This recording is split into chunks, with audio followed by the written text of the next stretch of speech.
Welcome. In this session,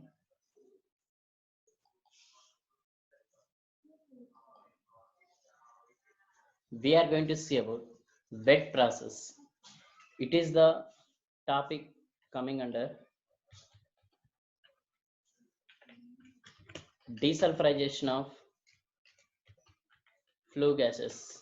In previous session, we have seen that dry processes under desulfurization of flue gases. In dry process, we have seen that we will use various solids to absorb the oxides of sulfur from flue gases, and then we can control the emission of oxides of sulfur into atmosphere.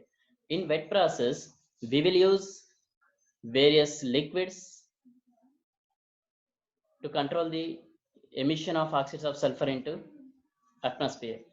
So liquids means we are using liquids means in this process we are using absorption.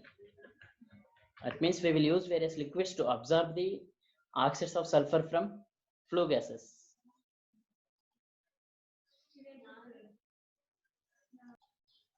See, absorption of SO2 by liquids from stable sulfides or sulfates with subsequent regeneration. So the three methods are there under wet process. Three methods are there. First one is limestone scrubbing. Next one is magnesium oxide scrubbing process, and next one is the Wellman lard process. In limestone scrubbing, we will use a slurry of lime or limestone to absorb the oxides of sulfur from flue gases. And in second method, we will use magnesium oxide to absorb the oxides of sulfur from flue gases. In third process, we will use sodium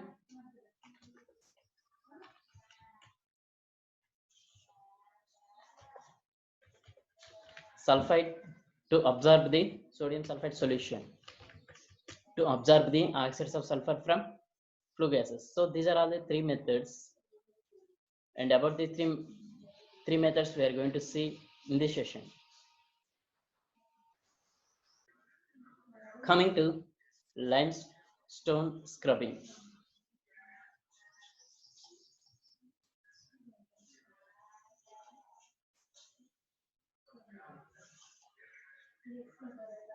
In this process, we will use a slurry of lime or limestone to absorb the oxides of sulfur from flue gases. So, flue gases is nothing but waste gases or pollutant gases. Pollutant gases or waste gases are first made free from any objectionable materials like ash in a ash collector and then introduced into a scrubber. Scrubber is nothing but the device or the equipment which is used for absorption process, or which is used for the limestone scrubbing is called as a scrubber. So, and the equipment in used for this process is called as limestone scrubber. It is called as limestone scrubber. So the flue gas is scrubbed within slurry of lime or limestone through which sulfur dioxide is absorbed, forming calcium sulfate and calcium sulfite. It means CaSO4 or CaSO3. SO4 or CaSO3. See here. So in this process, there will be a tall tower will be there, either it is a rectangular or a circular in shape. In the tower, at the top, inlet will be there. Through that inlet, we will spray or we will sprinkle or we will scrub the liquid. The liquid here we will use is called as limestone. It means the slurry of lime or slurry of limestone. We will scrub the slurry, and from bottom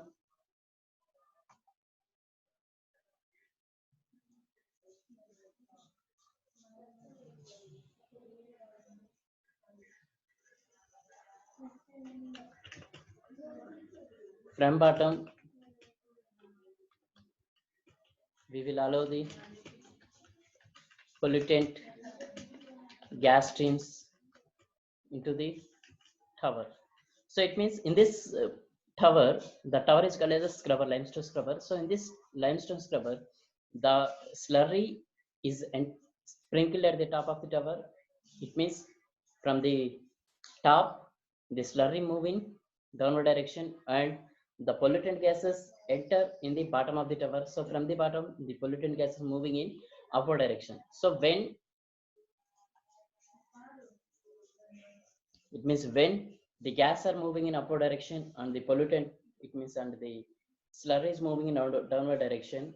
So in between when they both are moving in opposite direction, there's some contact will be happen between these two. So whenever during that contact period, the slurry or the liquid will absorb the oxides of sulfur from the pollutant gas stream, and the solids are continuously separated from the slurry and discharges into settling pond. It means in this process, it means the whenever the limestone slurry or slurry of lime absorb the oxides of sulfur from the flue gases, some chemical reactions will be takes place. So due to that chemical reactions, they will produce calcium sulfate and calcium sulfite, and the calcium sulfate and calcium sulfite are in solid form. They are in solids.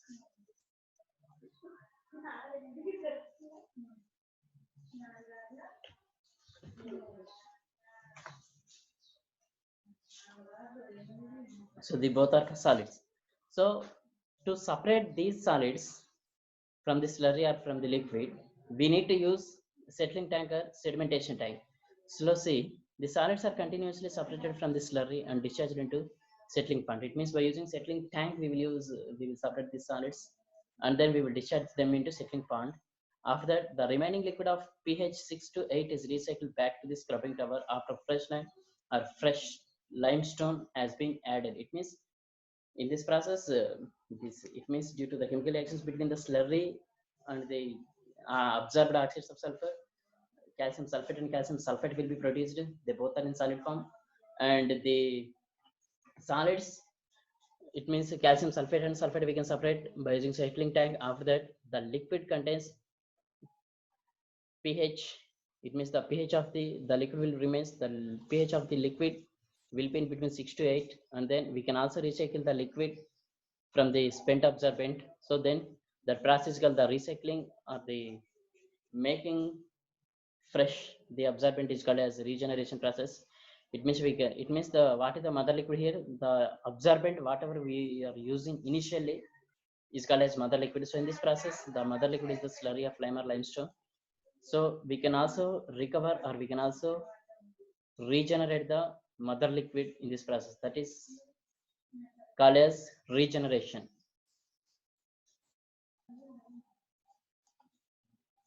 So the remaining liquid of pH 6 to 8 is recycled back to the scrubbing tower after fresh lime or limestone has been added. And removal efficiency. Generally, this process can remove 80 to 90% of sulfur dioxide. However, if it is designed properly, it can remove up to 99% of sulfur dioxide. So these are all the chemical reactions taking place in this process. So calcium oxide, it means lime, it will react with water, H2O, and then it will produce calcium oxide. Calcium oxide reacts with carbon dioxide.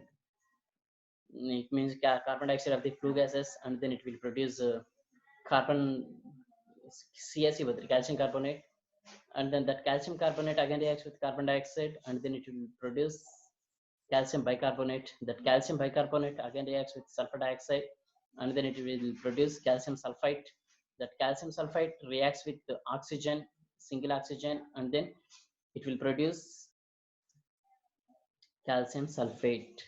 CaS4 is the calcium sulfate. So in this process, the byproducts are calcium sulfite and calcium sulfite and calcium sulfate. That's it. So these are all the chemical reactions taking place in this process. You have to remember all these chemical reactions. So, and this is the flow chart of this process. You can see here.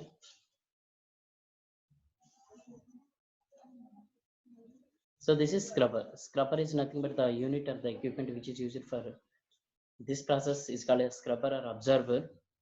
And in this process, this scrubber is called as limestone scrubber. So from the top, it means here we are allowing the entry of slurry of lime or limestone, and from here we will scrub it.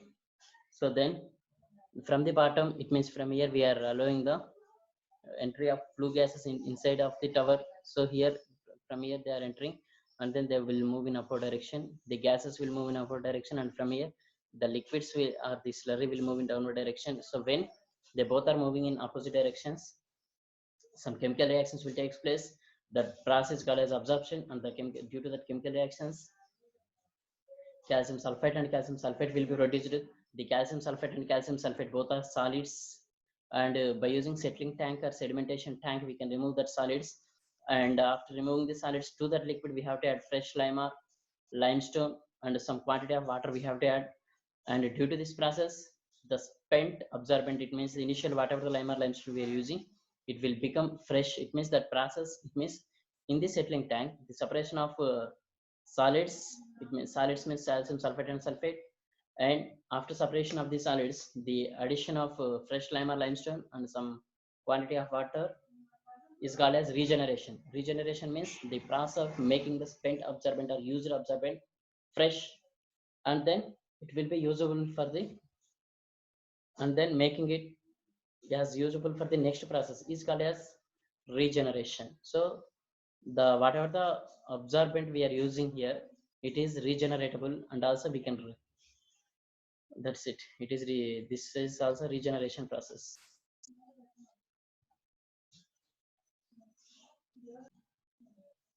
And next one is the magnesium oxide process. This process also called as chemical process.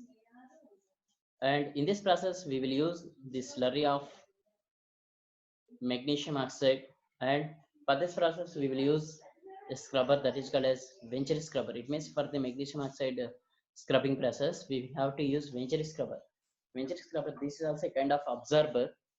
So for this process, we will use a Venturi scrubber. And in this process, this is also same process like in this also vertical tower will be there. This is the vertical tower. In this vertical tower, the liquid will move from top to down, and the gases will move from bottom to top. So when they both are moving in opposite direction within a scrubber or within a tower, some contact will be happen, and that during that contact during that contact period, the gases, it means the sulfur content or the oxides of sulfur from the gases will be absorbed by the liquid or the slurry of magnesium oxide. And due to that absorption, some chemical reactions will be taking place between the magnesium oxide and the oxides of sulfur. So oxides of sulfur, and these are the those chemical reactions. That's it. You can see here. This process, also known as chemical process, uses a slurry of magnesium oxide to scrub the flue gas in a Venturi scrubber. The flue gas is scrubbed with a slurry of magnesium oxide in Venturi scrubber, which absorbs sulfur dioxide and yields magnesium sulfite and sulfate. So it means in this process, the byproducts are magnesium sulfite and magnesium sulfate. So according to the following reaction, these are all the chemical reactions taking place in this reaction. So first of all, magnesium oxide reacts with the sulfur dioxide, and then it will produce magnesium sulfite. So this is the magnesium sulfite here. MgSO3 means magnesium sulfite.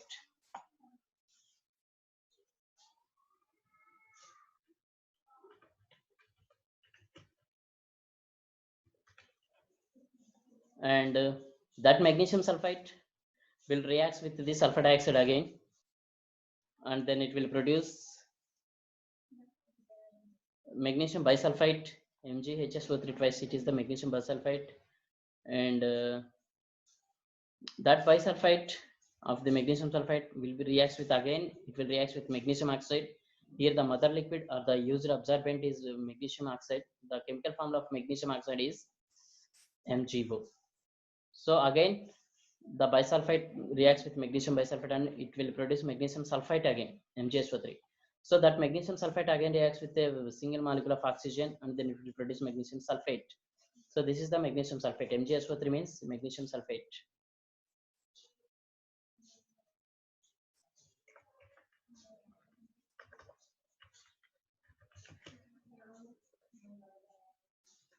So magnesium sulfate and magnesium sulfate are the byproducts of this process.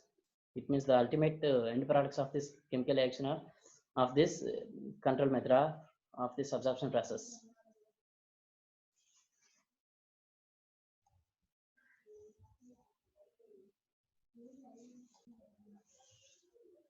And the mixed sulfite or sulfate slurry along with unreacted magnesium oxide is separated from the liquid phase in a centrifuge and the mother liquid is recycled to the absorber. It means in this process, after the chemical reaction, the liquid or the slurry contains sulfite or sulfate content. So that slurry is called as mixed sulfite or sulfate slurry along with, and also it contains along with unreacted magnesium oxide. It is separated from the liquid phase in a centrifuge. It means to separate these solids, we will use a equipment that is called as centrifuge here.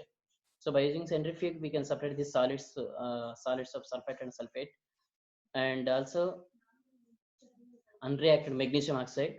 After that, the mother liquid, it means the whatever the initially magnesium oxide liquid we are using, MgO, it will be regenerated or it will be recycled here in centrifuge. So that is the process here. So in simply in this process, I will explain you that. In this process, initially we will use a slurry of MgO, it means magnesium oxide. After that, that MgO slurry reacts with sulfur dioxide of the flue gases, and then they will produce magnesium sulfate and magnesium sulfite, SO3, and magnesium sulfate and magnesium sulfate. So from this,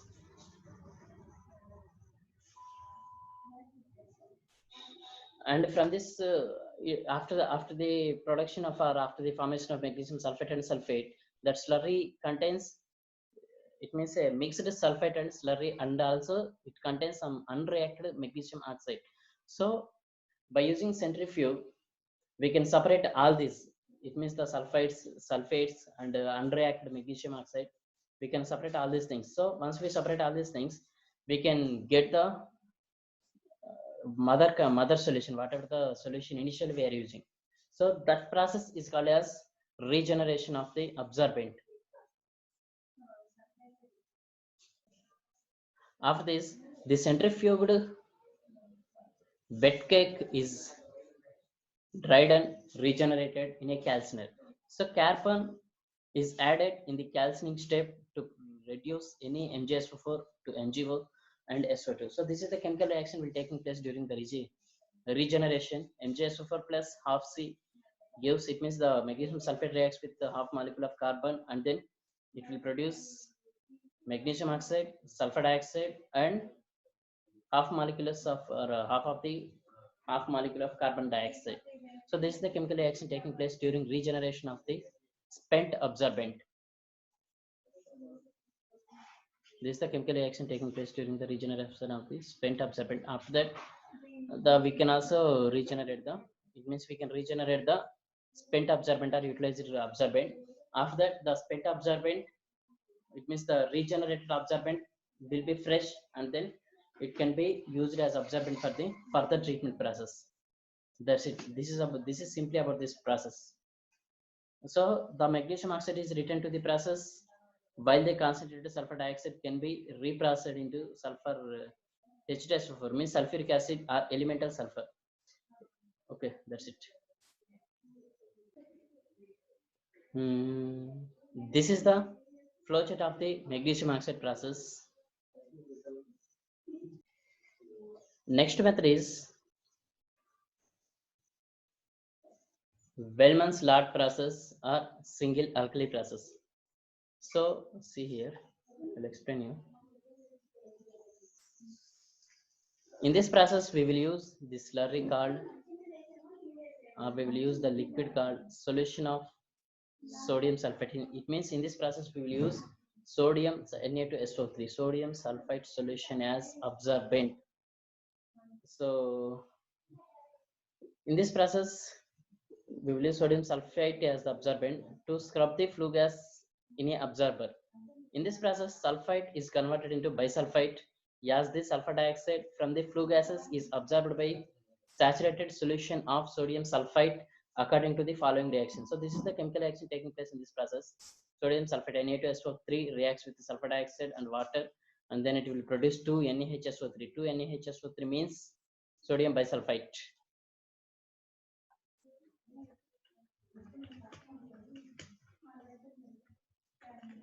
Sodium bisulfite. That's it. This is the chemical reaction taking place in this process. The absorbent using as sodium sulfite.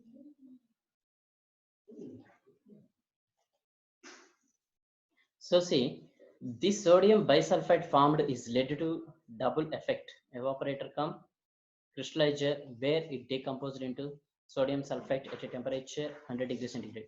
This results in ejection of sulfur dioxide and steam. So this is the regeneration process. In this regeneration process, this is the chemical reaction taking place. 2NaHSO3 use, it means at 100 degrees centigrade, it will produce sodium sulfite again. So in this process, the absorbent or the solvent which is using, initially we are using as sodium sulfate. That sodium sulfate reacts with the sulfur dioxide from the flue gas, and then it will produce sodium bisulfate. And the from the produced bisulfate, we can regenerate the mother solution sodium sulfate. So if we heat the sodium bisulfate at 100 degrees centigrade, we can produce the sodium sulfate along with sulfur dioxide and water.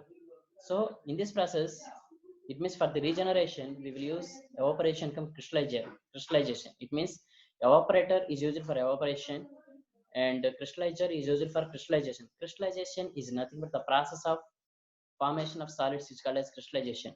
And for crystallization, the unit or the equipment we use is called as crystallizer. So it means the formed sodium bisulfite may be solid or it may be semi-solid.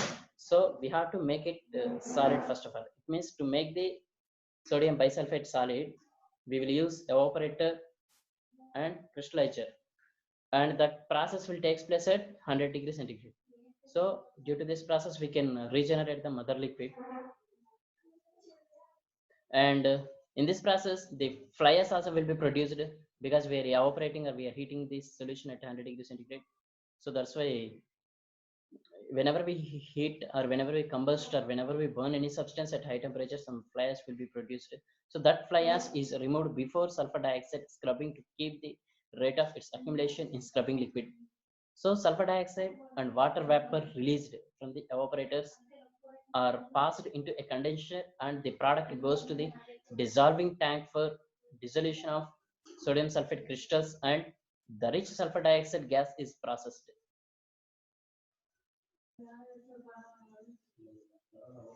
So the sodium sulfate is produced in this reaction, which by removed and substituted by an equivalent amount of sodium hydroxide, NaOH. Clear solutions of either sodium or ammonia are excellent absorbers of sulfur dioxide. So the regeneration step can be carried out at low temperature in liquid system. So this is the flowchart of the Bellman's law process. So next process is the coal gasification.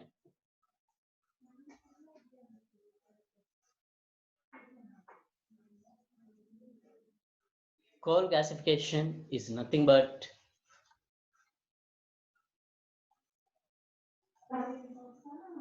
whenever we heat coal at 1300 degrees centigrade without or in the absence of air or oxygen, it will produce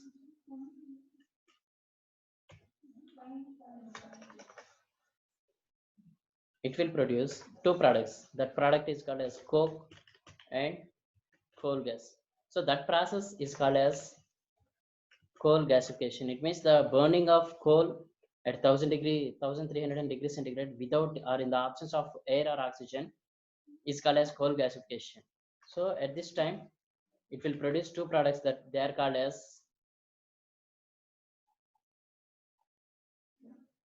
coke and coal gas. So see here. So this produces better quality gas other than the oxides of sulfur.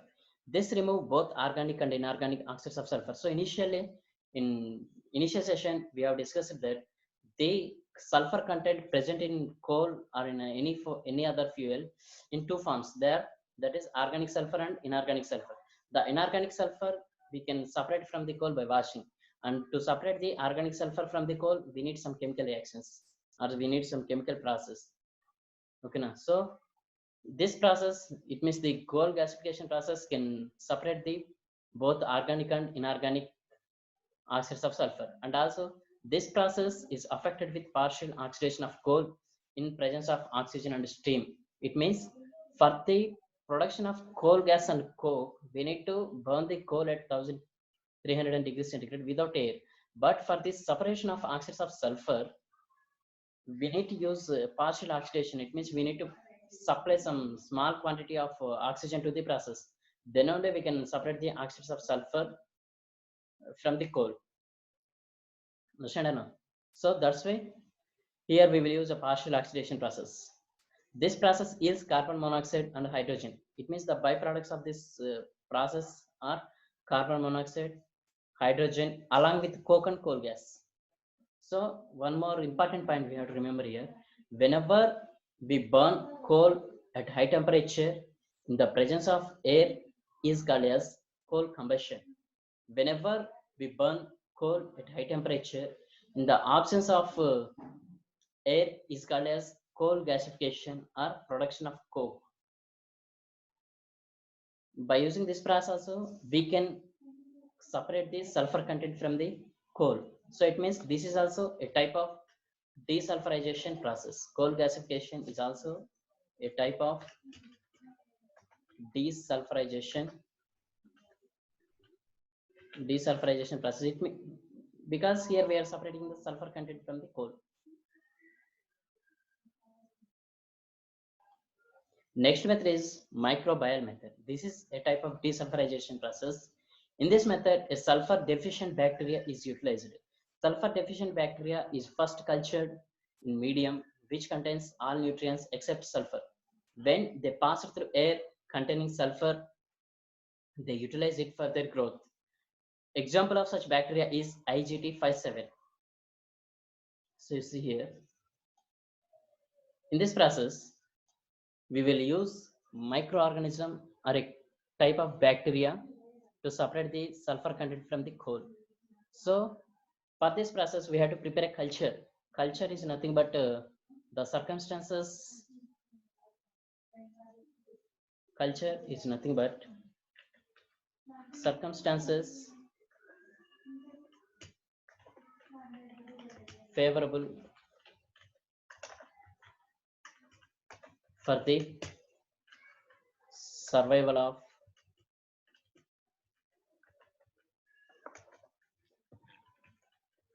microorganism is called as culture. So we have to provide a culture, or we have to provide a circumstances which are favorable for the survival of microorganism by providing all nutrients which are required for the microorganism except sulfur. So in that case, what will happen? The sulfur deficient bacteria, it means in that case the the sulfur deficient bacteria is first culture in medium which contains all nutrients except sulfur. So when they pass through the air containing sulfur, they utilize it for their growth. It means whenever they come near to the coal, or whenever they come near to the coal gasification process, so then they can, or coal gasification process, we can use microbial, or during whenever they come near to the coal, they can utilize the sulfur content from the coal. So then the sulfur content within the coal is getting separated or is getting consumed by the microorganism. So that's it. So this is and one more thing, the example of such bacteria is IgP57. So by using this process, we can separate the coal content from the, sorry, we can separate the sulfur content from the coal. So that's why this process is also called a desulfurization process. Sorry, desulfurization of coal.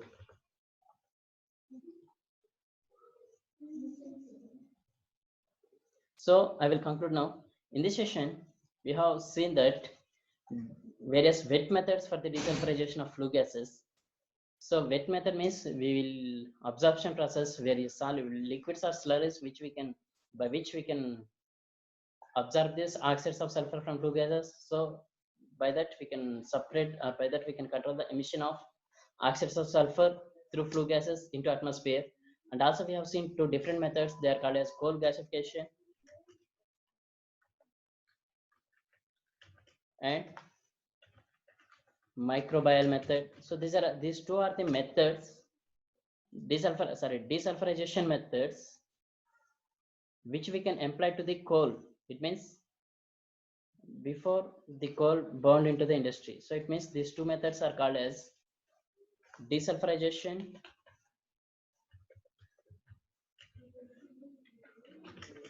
before combustion.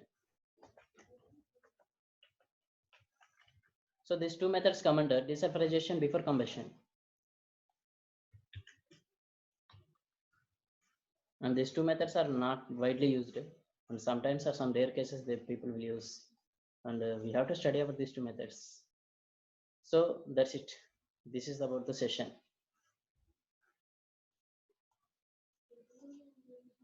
Thank you. Thank you very much.